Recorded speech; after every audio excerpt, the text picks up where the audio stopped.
todos, agradeço a presença de todos, porque na missão da igreja, seja pastoral da comunicação, como instrumento de evangelização, como também todos os veículos de comunicação, que não sejam diretamente ligados à igreja, são importantes para a própria missão da igreja, e é um instrumento para nós muito valioso, né?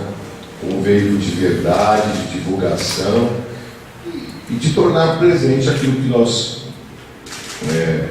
achamos que seja assim, muito importante. Então, eu agradeço os que vieram, pelo que eu entendi, porque eu não entendi muita coisa, aqui é meio longe do centro de Guarulhos, né? E então, às vezes, não é um lugar comum, onde as pessoas estão acostumadas a vir, porque a própria Cúria da Diocese de Guarulhos está em reforma. Então, muito obrigado. Estou à disposição de vocês para as perguntas, né? Muitos dados meus pessoais estão aí nos veículos de comunicação, né? Mas se alguém quiser fazer alguma pergunta ou especificar alguma coisa, estou às ordens. A minha postura política nesse sentido, né, eu acho que é esclarecer a questão de valores, esclarecer a questão da ética, né, e daquilo que é importante no sentido dos programas políticos que favorecem a dignidade da pessoa humana e que privilegiam, né, o desenvolvimento da pessoa. Eu acho que esses são critérios. Eu não sou favorável a dizer não vote nesse, não vote naquele, ou vote nesse, ou vote naquele. Para mim, eu não acho válido. A atitude de Dom Luís foi uma atitude dele, até profética, eu posso dizer, porque juntamente com esse não vote, tinha alguns valores que ele defendia. Eu não vou entrar no mérito da questão se era verdade, se era mentira, né? Mas acho que ele comprovou com muitas coisas, eu diria muito bem.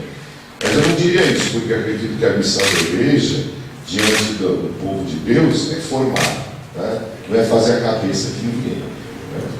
E às vezes pode, ao mesmo tempo que eu posso dizer para uma pessoa esclarecida, não vote por isso, e ela realmente não vota por causa dos motivos, então, portanto, ela não vota conscientemente naquele candidato, pode ter alguém que diz, o bispo que falou, e a pessoa não entendeu nada, mas então só porque o bispo falou, eu vou votar. Eu não vou votar naquela pessoa.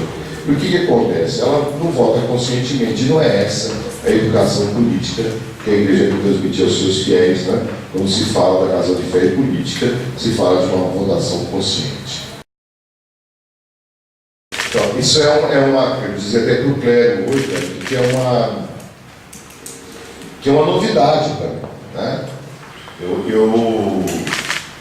A minha experiência pastoral como padre, depois como bispo, sempre uma diocese, com várias cidades, claro, morando numa cidade, você tem contato maior, né, com as autoridades civis, militares, jurídicas até, né, dentro da própria cidade, né? Mas agora se trata de uma cidade e de uma diocese, né? Eu acredito que dá para a gente dialogar, né, articular. Eu acho que é importante isso, né? É importante trabalhar, a igreja trabalhar juntamente com todos os segmentos da sociedade civil, para que a igreja possa vivenciar a sua missão, para que a igreja possa colaborar com a sociedade civil e para que a igreja também, na sua missão, possa ser profética, né? Dizer aquilo que vai bem, como indicar caminhos também. Vocês vejam bem que são coisas, né, que na realidade o bispo ele não faz um programa sem conhecer a realidade, né? Então eu não sei, eu tenho que encontrar uma maneira de trabalhar. Afinal de contas, eu não vou ser o primeiro bispo que está trabalhando com essa realidade, né? Eu vou ser o quarto bispo de Guarulhos, a experiência dos outros vai me ensinar. Hoje de manhã eu já dizia para um dos padres aquilo que eu quero fazer primeiro, além de conversar com cada padre, sem dúvida, é visitar as paróquias, né? Talvez estar ali 2 dias, não um período todo do dia, mas no período da tarde, para o padre mostrar o território, as realidades que estão ali, né, e ver como que está acontecendo em cada paróquia o seu trabalho, para depois eu ter uma ideia para poder ser aquele que coordena e que leva adiante, juntamente com os padres, toda a obra de evangelização. Então, primeiro é um tempo de ver, né, de ver, de analisar, para depois poder ter um discernimento. Então, eu não posso dizer, eu vou fazer assim, porque tudo que eu disser, eu vou fazer assim, uma coisa que eu não conheço, né, eu estou sendo muito prepotente, achando que bastou olhar para resolver. E não é assim, né? Eu acho que uma das coisas que mais me impactou quando o Núncio me deu a notícia que o Papa havia escolhido para ser bispo de Barretos foi exatamente a densidade de Barretos, desculpa, de Guarulhos, né? Foi exatamente a densidade demográfica, né? Eu venho de uma diocese que tem mais de 8.500 quilômetros quadrados, 14 municípios, né? Região desabitada, 380 mil habitantes. Palma Diocese tem 317 km², 1.300.000 habitantes. Só isso já bastou para impactar, né? Aí você vai descobrir, nossa, o padre aqui não é suficiente, não tem. Um padre é quase 50 mil habitantes, é muita coisa. Claro, só a favor, sim. Como é que fala? É um grau de sacramento da ordem, né? Claro que precisa ser inserido dentro da caminhada pastoral, né, da diocese e como um ministério ordenado tem que estar em comunhão, né? E tem que ter um discernimento vocacional, né? Não é vem quem quer, né? É um discernimento vocacional.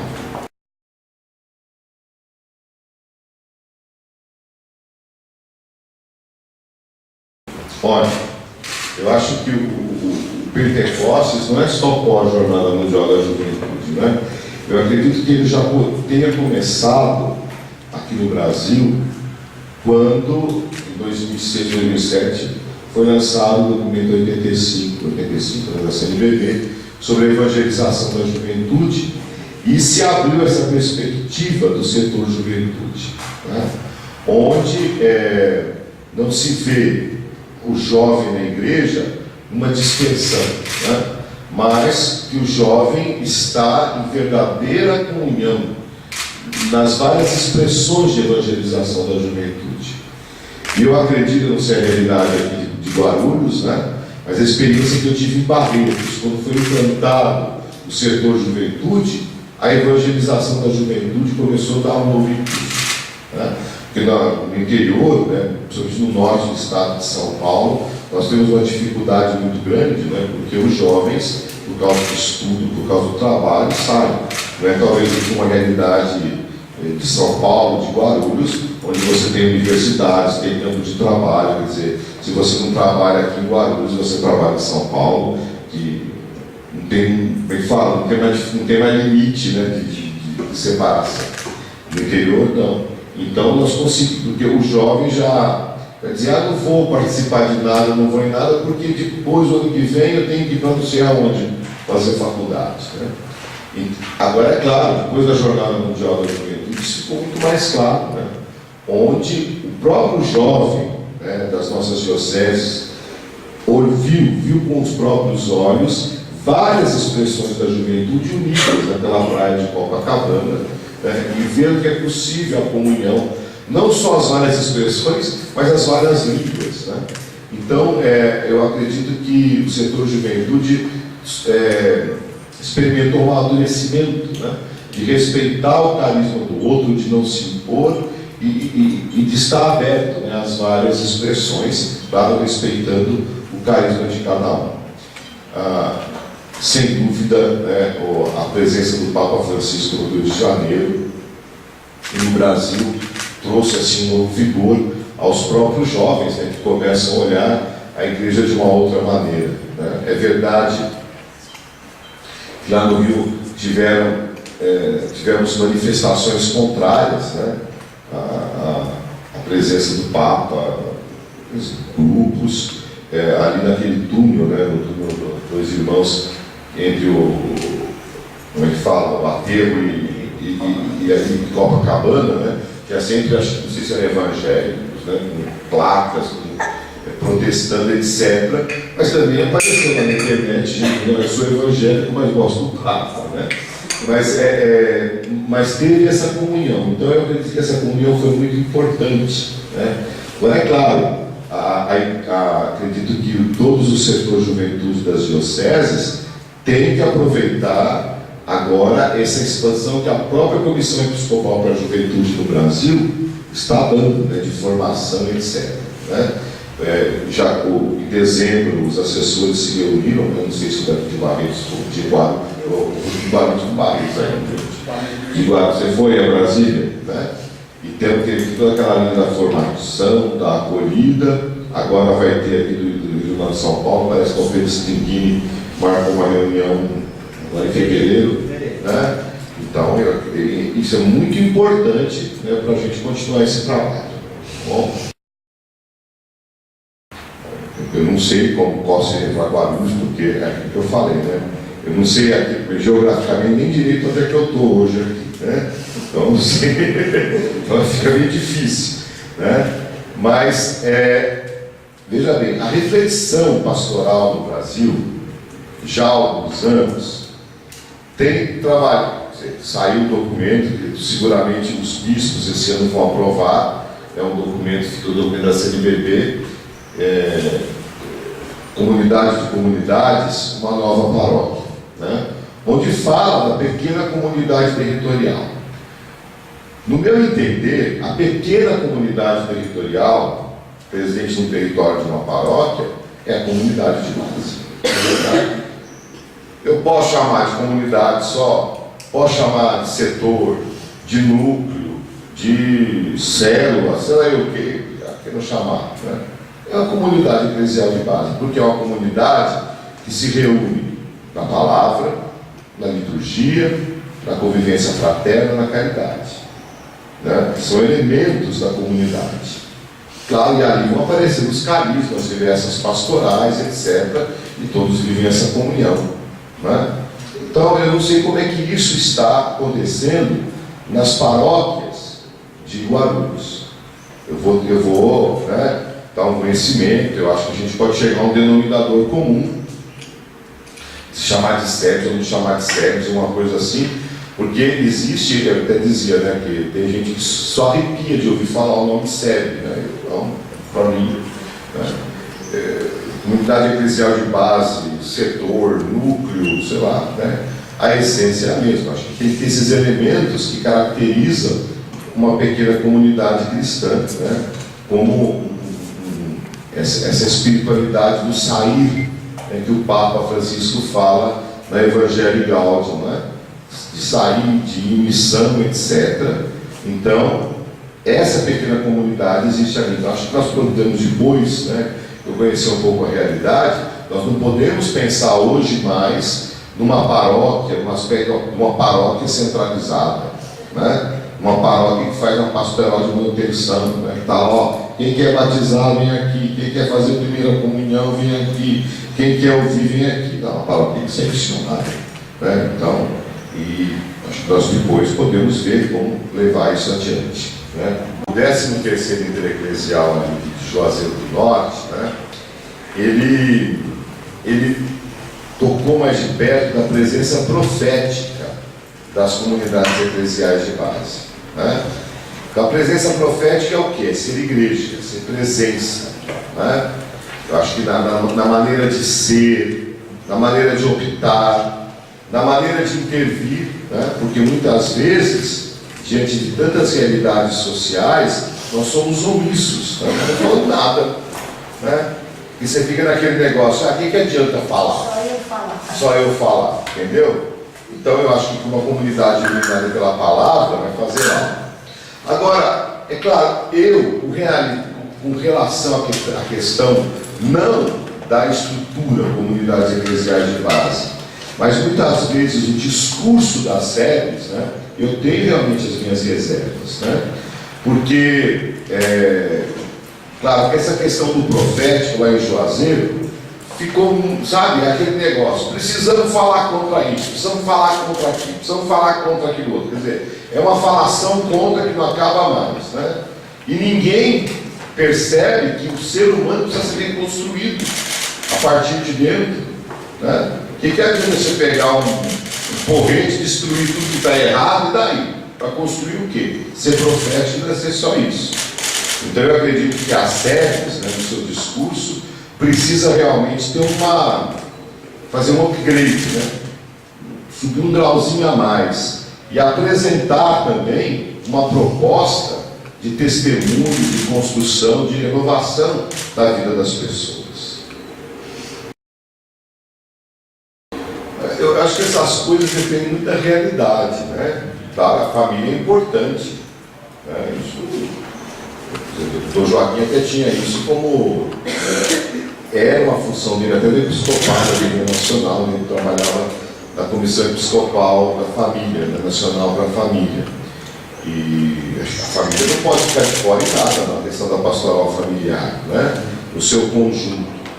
Mas eu não diria, eu não sei, sabe, no geral, tá? No geralzão, assim, de toda aquilo que me toca, que acho que a gente precisa ter a nível de Guarulhos, de Brasil, é uma coisa que o documento de Aparecida disse, e isso me chamou a atenção sempre, porque você veja bem, qual que é a realidade de igreja, vamos dizer, estatisticamente, no Brasil, tá?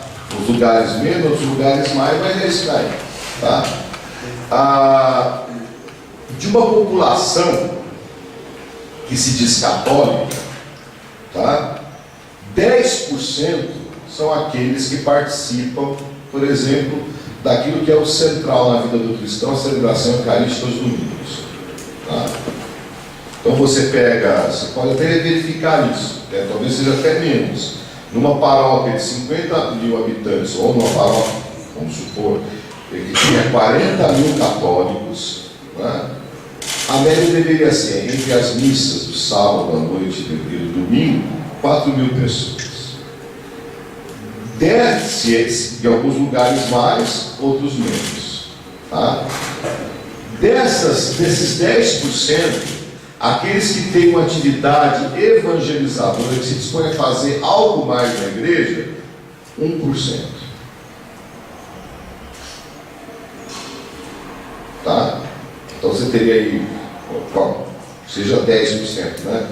400 pessoas, 400 pessoas que o padre pode contar só, está participando do movimento tal, da pastoral tal, das reuniões da comunidade tal, né? Agora eu te pergunto, aqueles que estão lá fora, os 10%, né, dos que vêm, aqueles lá não têm outra informação nenhuma do ser na missa. E, portanto, eles não têm, né, uma identidade puramente católica. Eu acho que aqui no Brasil, a maioria dos nossos católicos, né, eles são um pouquinho espiritólicos, né, por causa das novelas da Rede Globo. Quer dizer, eles são, dizem, católicos, mas tem um pezinho no centro de Macumba, tem um pezinho na Umbanda, na mesa branca, sei lá o quê, e no kardecismo. Entende? Então é uma questão muito séria isso. Porque falta uma catequese adequada. E é aquilo que, como eu disse no vídeo de Aparecida, nós temos uma massa de cristãos batizados, crispados, que fizeram a primeira Eucaristia, mas que não são suficientemente evangelizados. E isso, por exemplo, faz falta na sociedade, em todo o mundo, né? Faz falta em todos os ambientes, na política, na saúde, na educação, em todas as circunstâncias, né? Se nós fôssemos ver, por exemplo, o tanto de intelectuais que eram católicos, que falavam como católicos no Brasil nas décadas de 30 e de 40, nós vamos ficar abismados, porque eram muito mais, né? Porque eram pessoas que estavam ligadas aí à ação católica, tinha uma formação. Hoje nós não temos mais isso. Então é uma preocupação. Então se vai ser a pastoral familiar, sabe? Acho que em todo o conjunto pastoral tem que se ter uma preocupação de uma verdadeira iniciação cristã para os católicos, né? Não é tanto a questão do proselitismo, né? De dar, tem que trazer quem nós perdemos, não é isso, né? Porque talvez quem foi embora, nós não perdemos porque nunca foi nosso, mas como é que fala? Uma necessidade de dar uma identidade inequívoca a quem é católico.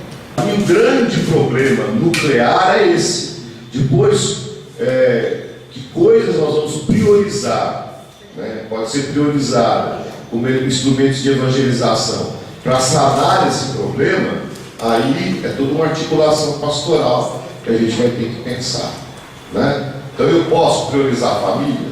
Posso. É uma maneira, né? Como o Dr. Joaquim fez, ou como ele estava, né, se organizando para fazer. Não sei, são coisas assim que a gente vai ter que ver na medida que vai caminhando, né? Para mim tudo bem. Não tenho, como é que fala? Não tenho restrição. Com a verdadeira renovação carismática católica, né? Nós temos que entender que tem algumas coisas, né? Algumas correntes, né, que começaram na renovação carismática católica, mas não pertencem à renovação carismática católica, não fazem parte, como é que fala, não seguem, né, a caminhada nacional e estadual da renovação carismática. Por exemplo, se você pega umas coisas que acontecem para aí, padre fulano de tal, missa de cura e libertação, isso não é renovação carismática católica, né? É alguma coisa que surgiu lá, né? Que alguém quis e levou por esse lado, né? E tem uma porção de outras coisas também, né? Quer dizer, aquilo que é central da renovação carismática católica é uma obra de evangelização, uma abertura, um momento querigmático que abre o coração da pessoa para que ela acolha Jesus Cristo na sua vida.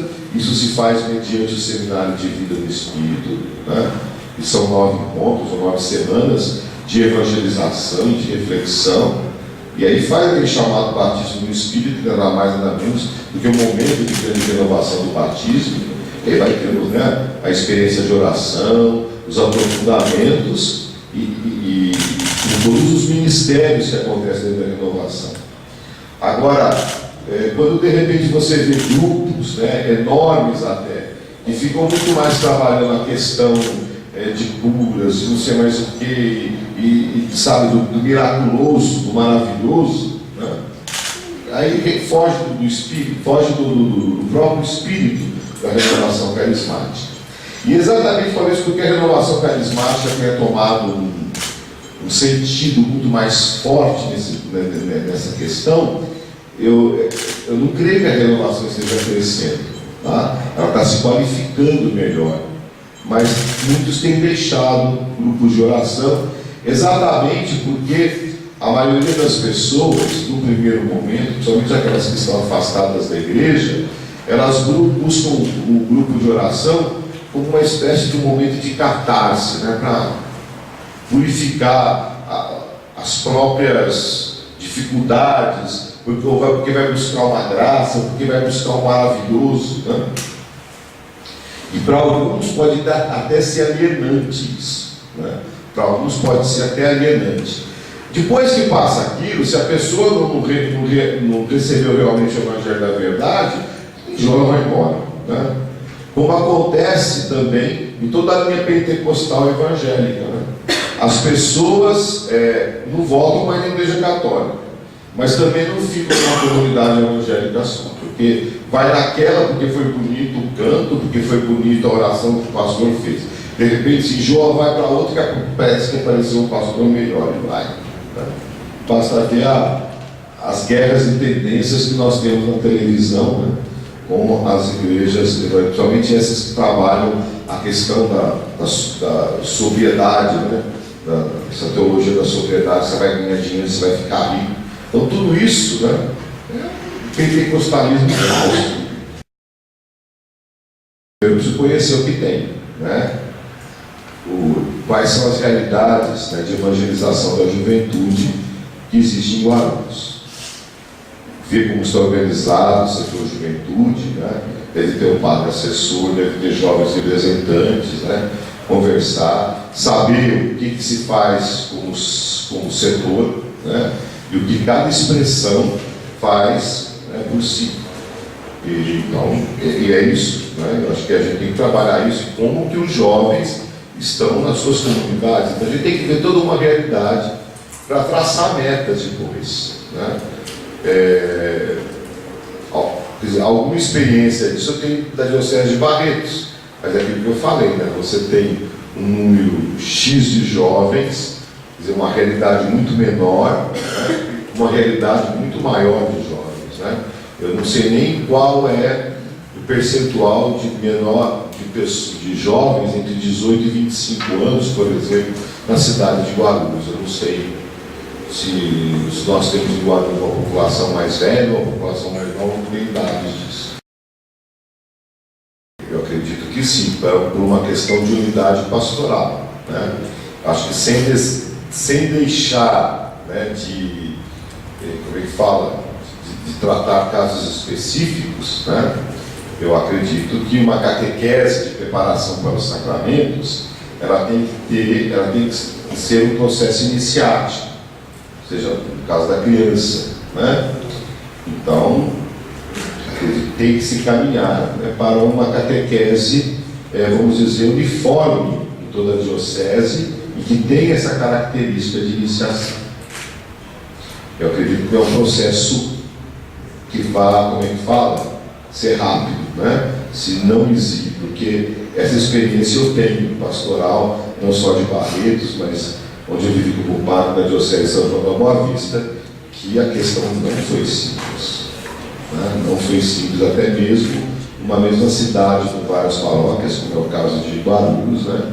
Uma paróquia se enquadra mais no tempo, no regime de renovação, de reestruturação, a outra tem dificuldades, não por causa do padre, mas até mesmo por causa dos próprios catequistas, daqueles que trabalham na pastoral catequética. Na igreja, né, a gente precisa ter essa... Existe uma expressão latina que diz assim, festina lente, né? Acho que tem que ser rápido, devagarzinho, né? Quer dizer, não parar nunca, né? Você vai reformando, né? Você vai renovando. Então nós temos sempre que estar aberto à renovação das coisas, né? Porque tudo que na igreja se cristaliza, tudo que aquilo que a gente diz é definitivo, acaba depois lá no futuro atrapalhando a obra de evangelização. Então a gente tem que sempre estar aberto ao Espírito, né? Por isso que toda a caminhada pastoral exige uma programação, uma realização e depois uma avaliação. Olha, eu desejo, né, que a renovação carismática, antes de tudo, caminhe sempre com a igreja diocesana, esteja inserida nas suas paróquias, né? Eu não sei como ela está organizada, né, em Guarulhos, mas deve ter uma equipe central, uma coisa assim, uma equipe diocesana, um coordenador diocesano, como tem em todos os lugares, e um coordenador dos vários ministérios, né? Então, que isso seja levado bem, né? Eu acredito muito na coordenação nacional, na coordenação estadual da renovação carismática. Eu acredito que se os grupos de oração, os núcleos, tudo que tiver, for realmente fiel, obediente a isso, né, que tem uma equipe pensante para levar adiante, pode ser muito importante para a evangelização. E que as pessoas realmente que participam da renovação levem, não a renovação, mas o espírito renovado delas para as diversas pastorais, né, que a gente tem na paróquia, porque precisa disso, né? Quer dizer, o louvor exige ação, sempre. Então é isso que eu desejo, que a renovação carismática é viva, né? E realmente eu não sou contrário, não. Eu acho que eu posso ter alguma, como eu falei das SEBs, né? Que não é um movimento, evidentemente, eu posso ter por reserva com alguma atitude de algum carisma, mas eu não sou contrário ao carisma, mesmo porque o bispo não é dono dos carismas, né? Porque quem faz suscitar os carismas na igreja é o Espírito Santo, né? Nós somos administradores da graça de Deus, só isso. Foi muito boa, né? Porque, bom, até então, né, agora eu não vou ser mais, eu era aqui no estado de São Paulo presidente da Comissão Episcopal para o Laicado, onde entra também a questão da juventude, né? E o pessoal, né, o pessoal dele lá de Campinas, eu tinha convidado em 2013, começo do PUI, mas eu não pude ir. Era para ser no final de 2012, depois eles mudaram para 2013, eu não pude ir. Esse ano eu falei, eu vou, né, celebrar com vocês, até mesmo para ver, porque acho que Dom Pedro Slinghini, que é da juventude, não estava lá presente, Dom Ayrton, que estava no referencial dos movimentos, não podia, não tinha conhecimento, aliás, não tinha nenhum bispo lá, nem o bispo de Santos, né, estava lá para um problema de saúde. Então eu falei para o André, eu vou, né, eu vou lá, a gente vai envolver. Então, eu achei uma coisa maravilhosa, né, porque, primeiro, para o próprio jovem, né, esse espírito missionário, ele está lá, eu vou doar meu tempo, a minha vida para a evangelização. Né? Todos lá numa escola, um calor danado que estava fazendo,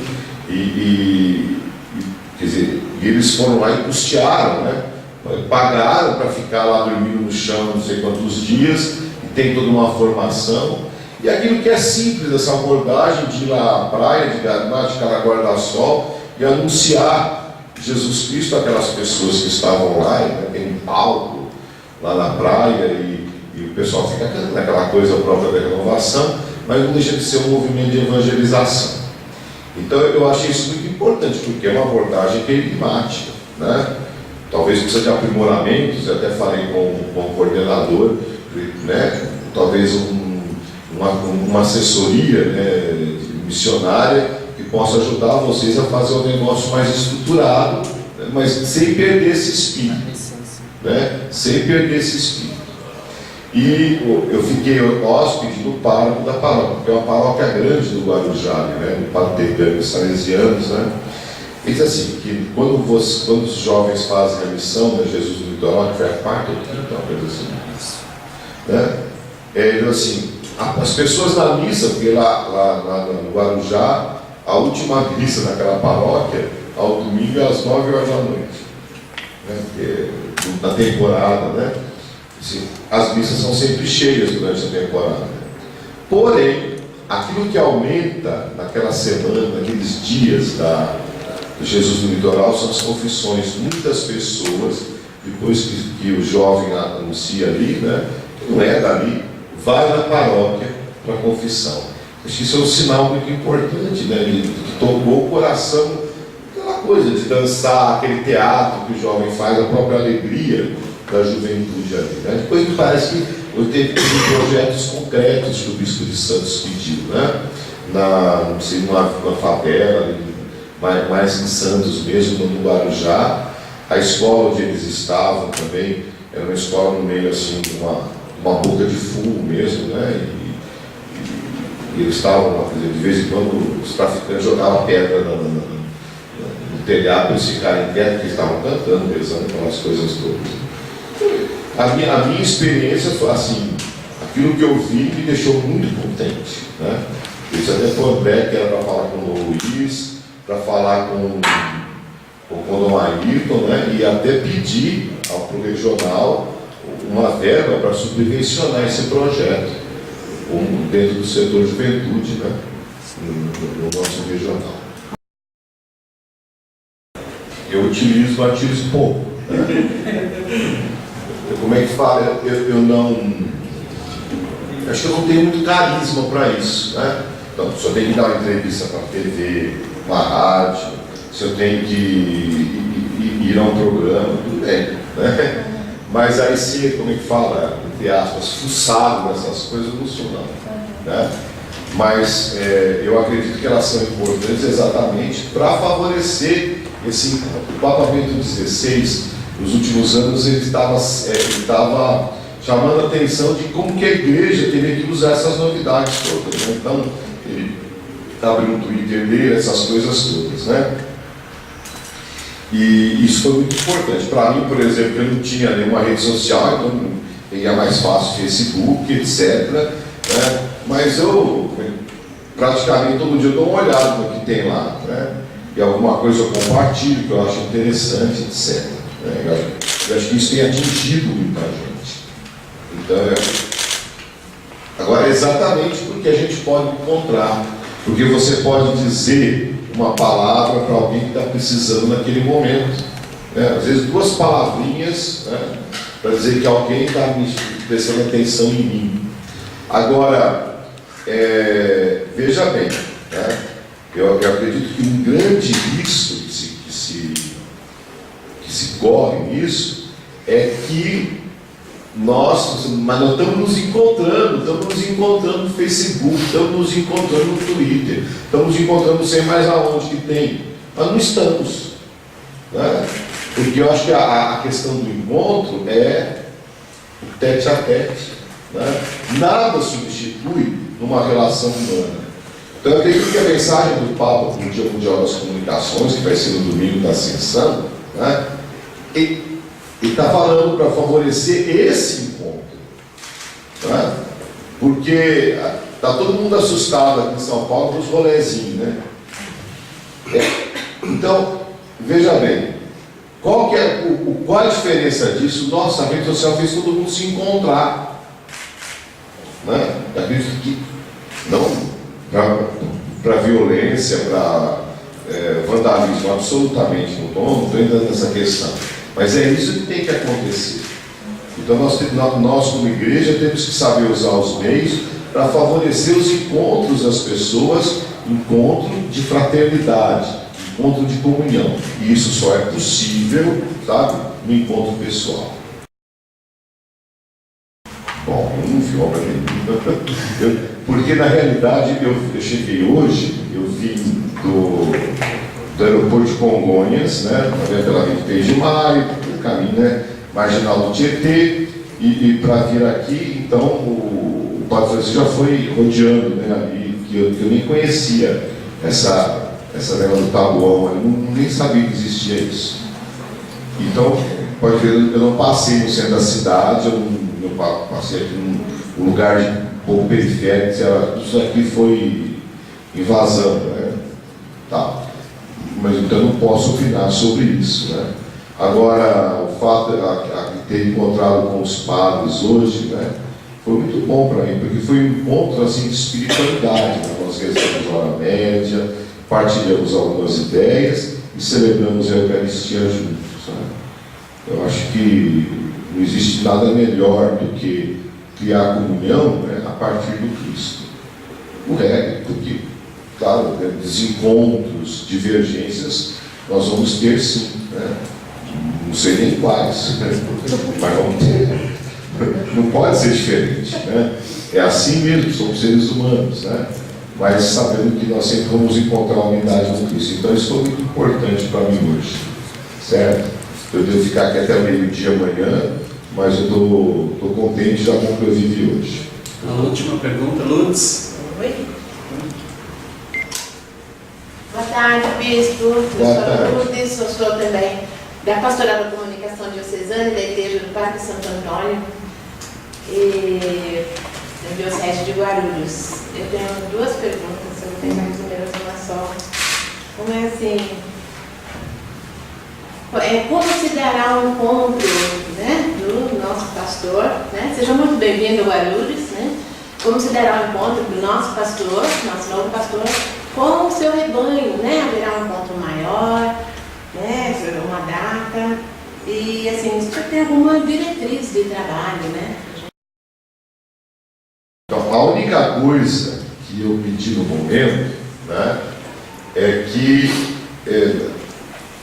um primeiro encontro com as comunidades, né, seja para mim uma visita pastoral, onde eu posso celebrar a Eucaristia com toda uma paróquia e o padre vai me mostrando as realidades da sua paróquia. E talvez no final de tudo, ou de de um dia ou de 2 dias, reunir-me com o CPP, CPA de uma paróquia, né? Acho que essa é uma realidade. Eu não falei também, mas seria bom também marcar aí tem que ser durante o dia, né, as possibilidades, encontro com o assessor, com a equipe das pastorais, dos movimentos, né, para eu saber como é que está acontecendo. Mas é isso. Então eu pretendo, né, passar, são 38 paróquias, não é isso? Eu pretendo, como primeira coisa, ir passando as 38 paróquias, né? Claro que não vai ser rapidinho isso, porque eu tomo posse 16 de março, tem um mês para ficar por aqui, depois já vem a Assembleia dos Bispos, né? A gente fica praticamente 2 semanas fora. Mas eu acredito que até julho, bom, tem a Copa, né?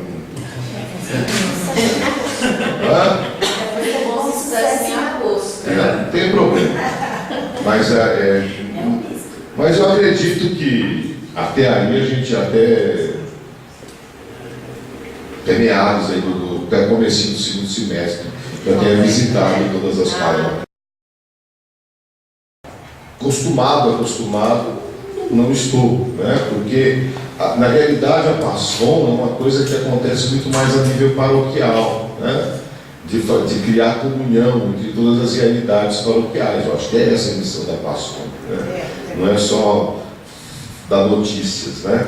Mas criar comunhão, sabe? E ensinar as pessoas a se comunicar. Então, eu acredito que a PASCOM é muito importante e toda a caminhada do Estado de São Paulo da PASCOM tem trabalhado nisso, né? Não sei se vocês foram no encontro, foi em dezembro, o encontro da Aparecida foi em dezembro, né?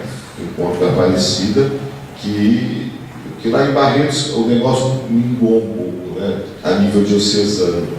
Então, as comunidades, as paróquias têm a sua PASCOM, mas a nível diocesano está meio desagregado, né?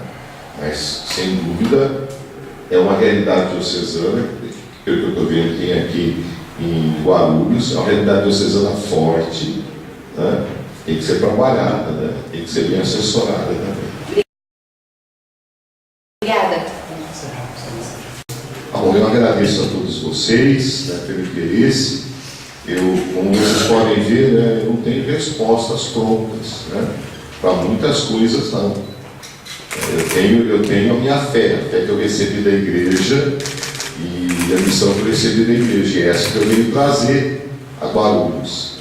E eu tenho certeza que Deus vai ser o grande inspirador daquilo que deve ser feito pastoralmente, né?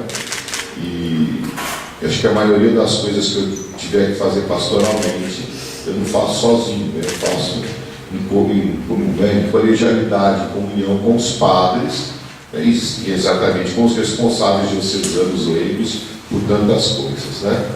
Então, que todos rezem para que realmente Deus me inspire, me dê sabedoria para entender aquilo que eu preciso entender para poder realizar a obra que tem que realizar nessa geração, nesse tempo. Muito obrigado a todos e acredito que nos iremos rever todos no dia 16 de março, lá como é que se chama? Comenzão.